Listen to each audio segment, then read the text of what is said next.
most chilling revelations is surprising to me that it hasn't gone viral, because you open up X on any given day and it's pretty much a smorgasbord of different emails that have been pulled from this 3 million, this group of 3 million documents that was released. And yet this I consider to be one of the wildest allegations. It kind of underpins the entire distrust that you and I feel towards the official narrative that we've been given about Jeffrey Epstein. And yet not that many people are talking about this. And it's really weird. So I want to read this to you. Believe it or not, the best write-up about this particular video that was released as part of the 3 million documents, the best write-up came from CBS. It's not often that I give kudos to a mainstream media outlet, but in this case, the kudos is deserved. So let's dive into this. The title of this article is "Who Entered Epstein's Jail Tier the Night of His Death? Newly released video logs appear to contradict official accounts." The article begins by saying newly released Department of Justice documents show that investigators reviewing surveillance footage from the night of Jeffrey Epstein's death observed an orange-colored shape moving up a staircase towards the isolated locked tier where Epstein's cell was located at approximately 10:39 p.m. on August 9th, 2019. That entry in an observation log of the video from the Metropolitan Corrections Center appears to suggest something previously unreported by authorities. Quote, "A flash of orange looks to be going up the L tier stairs. Could possibly be an inmate escorted up to the tier." End quote. CBS says it also appears, according to an FBI memorandum, that reviews by investigators led to disparate conclusions by the FBI and those examining the same video from the Department of Justice's Office of Inspector General. The FBI log describes the fuzzy image as, quote, "possibly an inmate." We can bring this up on the screen. This is the FBI analysis minute by minute of what was happening the evening before Jeffrey Epstein died. At 10:29 p.m., the FBI records person walked from desk area towards either L tier or exit of laundry area and out of view. At 10:31, person walked from direction of either L tier or laundry room exit and possibly went towards M tier. 10:32, person walked from direction of what appeared to be M tier up to the stairs of J tier. 10:33, person walked from J tier down to K tier. 10:34, person walked from K tier to G tier. This is possibly Officer Noel. 10:35, person, possibly Noel, walked from G tier to H tier. 10:36, person, possibly Noel, walked from H tier to desk area. 10:38, person walked from desk area towards exit to laundry area and out of view. And then this is where it gets interesting. 10:39 p.m., a flash of orange looks to be going up the L tier stairs. Could possibly be an inmate escorted up to that tier. The next entry occurs 2 minutes later at 10:41 p.m. Person walks from direction of either L tier or exit to laundry room back to desk area, can then see papers moving around in the desk area. So then CBS says the Inspector General logs it as an officer carrying orange linen or bedding, noting in their final report as an unidentified corrections officer.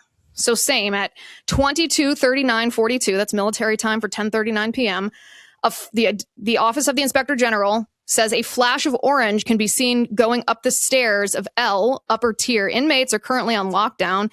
It's possible someone is carrying inmate linen or bedding up the stairs. So CBS then reports, isn't this so strange that you haven't heard this before? You haven't seen this before? We can actually, let's show this video. This is extremely visible if you look at the tape itself. So this is what the tape looks like at 10:39 p.m., this flash of orange. Let's go ahead and roll this tape, Spencer. Okay.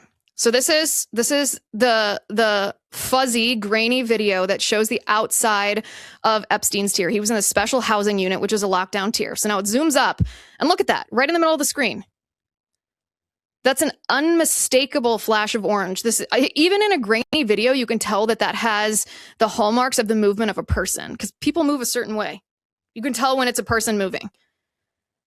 A person that appears to be wearing orange. I mean, the orange, can we play that one more time?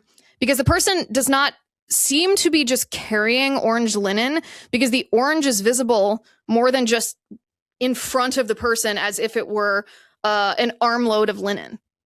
It's an orange as if this person is dressed in orange. You know, it's not a corrections. Here it comes again. Look at that. That has the hallmarks of a movement of a person, and it doesn't appear to be an armload of linen. That's the video itself. And isn't it strange that we haven't heard much about this? This is what CBS says. The final report by the Inspector General stated at approximately 10:39 p.m. an unidentified CO, that's corrections officer, appeared to walk up the L-tier stairway and then reappeared within view at the camera at 10:41. Official reports state that Epstein died by suicide sometime before 6:30 a.m. when his body was discovered by a corrections officer delivering his breakfast. No official time of death was ever determined. In recent months, there have been questions about the work of investigators probing the circumstances of his death. In an in-depth analysis of surveillance video from the jail, CBS News previously reported on the figure on the stairs and consulted independent video analysts who said the movement was more consistent with an inmate or someone wearing an orange prison uniform than a corrections officer. Which is interesting, of course, because the Inspector General report says rather definitively that it's a corrections officer. CBS goes on to say, the new records raise more questions about activity near Epstein's tier late that evening. Official reviews of Epstein's death make no mention of the figure in orange. And I got to tell you, this is the weirdest line of the entire article to me. Official reviews of Epstein's death make no mention of the figure in orange. And later pronouncements from authorities, including the Attorney General at the time, Bill Barr, were that no one entered Epstein's housing tier the night of his death. So wait a second. What is that then on the video? That flash of orange. It's not a rainbow. No mention. So not even a cursory, well, we saw a flash of orange, but the video was too grainy for us to identify who it was. We speculate it was either a corrections officer or an inmate. Nothing. See, this is why people are distrustful of the official narrative on Epstein. This is why people don't trust any of the law enforcement officials who have told us anything about Epstein's death. Because you just saw that video. You saw it with your own eyes. It was an unmistakable flash of orange, not just an anomaly in the frame of a grainy video. It was a person. And we don't know who it is, or what he or she was doing, or if they were authorized to be entering those premises, or what they did once they got access to that tier, or when they left, or who they interacted with. I'm no Sherlock Holmes here, but those seem like pretty basic elementary questions that you would ask if you were actually interested in pursuing the truth and getting to the bottom of what happened to Jeffrey Epstein. CBS notes last summer in an interview on Fox and Friends, then Deputy FBI Director Dan Bongino said, quote, "There's video clear as day. He," meaning Jeffrey Epstein, "is the only person in there and the only person coming out. You can see it." Did he see this video? CBS said prison employees interviewed by CBS News said escorting an inmate at that hour would have been highly unusual.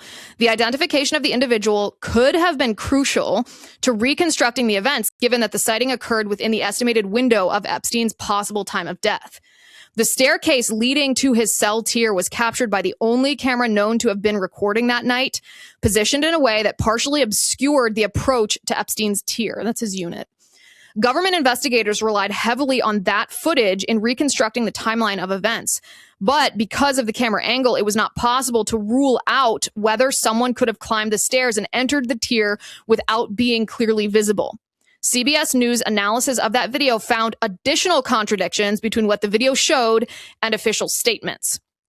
They said inside the SHU, that's the Special Housing Unit, thousands of pages released last week as part of a broader Justice Department disclosure of Epstein-related files, totaling more than 3 million documents, provide additional details about the hours between the evening of August 9th, when Epstein was last seen alive on camera, and the discovery of his body the following morning. Records and interviews describe a largely quiet night inside the Special Housing Unit, or SHU, where Epstein was being held. Several inmates told investigators they were using drugs inside their cells, including marijuana and K2. a synthetic substance that multiple witnesses said was common on the tier. Among those interviewed were the two corrections officers assigned to the unit that night, Tova Noel and Guido Bonhomme, a materials handler who had not previously been publicly identified. Documents show Bonhomme was interviewed twice, in September 2019 in sessions conducted in lieu of a grand jury subpoena. According to Noel's account, Bonhomme had been working multiple consecutive shifts and slept while on duty for a period between approximately 10 p.m. and midnight. Investigators also questioned Noel about an unexplained change in the recorded number of inmates in the special housing unit, which appeared to drop from 73 to 72 sometime between 10 p.m. and 3 a.m. Noel said she was, quote, probably mistaken about the discrepancy and told investigators she had no memory of a count changing. That seems odd to me. CBS said neither officer was specifically asked about the orange-colored figure noted in the video observation log. Bonhomme told investigators he did not remember the period between 10 p.m. and midnight and said he had no recollection of anyone walking up the stairs towards Epstein's tier at about 10:30 p.m. He added that a jail employee entering a tier alone would have violated policy. Again, it's one thing if you don't have information to identify who this person is, if it's an inmate, if it's a corrections officer, what they were doing, who they interacted with, what time they left, if this was licit or illicit. It's another thing not even to ask the question. That's the shady part of this. So neither of the two officers who were on guard on this tier were even asked about this video, which the Department of Justice had from the moment that they discovered Jeffrey Epstein was dead. And they have eyes just like you and like me. They can see this flash of orange, this movement that was obviously a person. And neither of these two guards were asked about it. Okay. Listen, there's this fine line when you're analyzing bad policy in government or bad decisions by politicians or bureaucrats. There's this fine line between assuming everything is some deep state conspiracy versus operating on the assumption that government employees are generally woefully incompetent. And it's always this balance of like, can this, whatever it is that happened, be explained just by sheer incompetence? Because if it can, it's probably incompetence. But how do you explain this away with incompetence? How do you explain not even asking the two officers who were supposed to be guarding Epstein's unit about this orange-colored figure that was so obvious in this video observation log? By the way, the only camera that was operational at the time. So it's not like they had to go through thousands and thousands of hours from all these different angles and they simply missed this. I'm sitting here trying to examine this, looking for a way to explain it away by government incompetence, and I'm coming up with nothing. It's not incompetence. CBS goes a separate internal presentation included in the document release described a corrections officer believed by investigators to be Noel, the woman who was there, carrying linen or inmate clothing up to the tier. The 2023 Inspector General report did not identify Noel as the figure in the footage. In her interview, Noel told investigators distributing linen was not part of her duties. I never gave out linen ever, she said, because that's done on the prior shift. Again, how do you explain that away with incompetence? CBS says Bonhomme ended his shift at midnight and was replaced by another corrections officer named Michael Thomas, who would discover Epstein's body hours later. Noel continued on for a second consecutive 8-hour shift.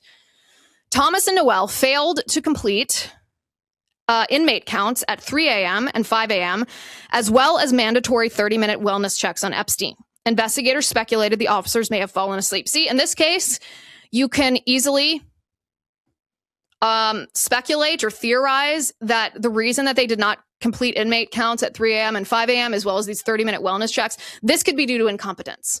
This could be due to the fact that they were sleeping on shift and there was no accountability.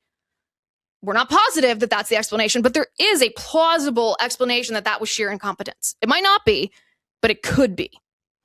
Thomas and Noel were later charged with falsifying records, certifying the inmate counts had been completed. Federal prosecutors eventually dropped the charges in exchange for cooperation agreements that included interviews. A transcript of Thomas's interview, conducted 2 years after Epstein's death and released in the recent document disclosure, shows significant gaps in his recollection of the morning Epstein was found. Yeah, you think? Because this interview was conducted 2 years later? Why was this not conducted the next day? Imagine trying to recollect the exact details of a specific significant event 2 years later. Of course, there's going to be gaps in your recollection. Again, can this be explained by government incompetence, or was this deliberate? Thomas told investigators, CBS reports, that he discovered Epstein in his cell shortly after 6:30 a.m. on August 10th, and that he, quote, ripped Epstein down from the hanging position. Investigators asked what happened to the noose. He replied, quote, I don't recall taking the noose off. I really don't. I don't recall taking the thing from around his neck. Noelle, who remained standing at the cell entrance, told investigators she saw Thomas lower Epstein to the floor, but did not see a noose around his neck. The noose Epstein allegedly used has never been definitively identified. According to the Inspector General's report, a noose collected at the scene was later determined not to be the ligature used in Epstein's death. Thomas also described Epstein as shirtless when he found him. Evidence records indicate a shirt believed to have been cut from Epstein's body was later returned from the hospital in a bag of personal belongings. Those are serious discrepancies compared to the evidence, compared to the narrative that we were given. CBS said the new documents also show that New York City's Office of the Chief Medical Examiner reviewed the jail surveillance footage 6 days after Epstein's death as part of its investigation and concluded the video was too blurry to identify any individuals. What's the point of having a video? If you can't, if it's not useful in situations like this, like why even bother having camera surveillance? Hours later, CBS said the office publicly ruled Epstein's death a suicide. The medical examiner did not provide an estimate of how long Epstein may have been dead before his body was discovered. CBS News had previously reported on the office's unorthodox handling of the crime scene. Dr. Michael Bodden, a forensic pathologist retained by Epstein's brother, previously told CBS News Epstein had likely been dead for several hours before he was found, but because the body had been moved, determining the time of death was impossible. Bonhomme declined to comment when contacted by CBS News. Noelle's attorney told CBS News Ms. Noelle will not be making any statements or attempts to clarify any aspect of this situation. Previous attempts to reach Michael Thomas on the phone through his attorney and at his home have been unsuccessful. That is the conclusion of the Epstein report.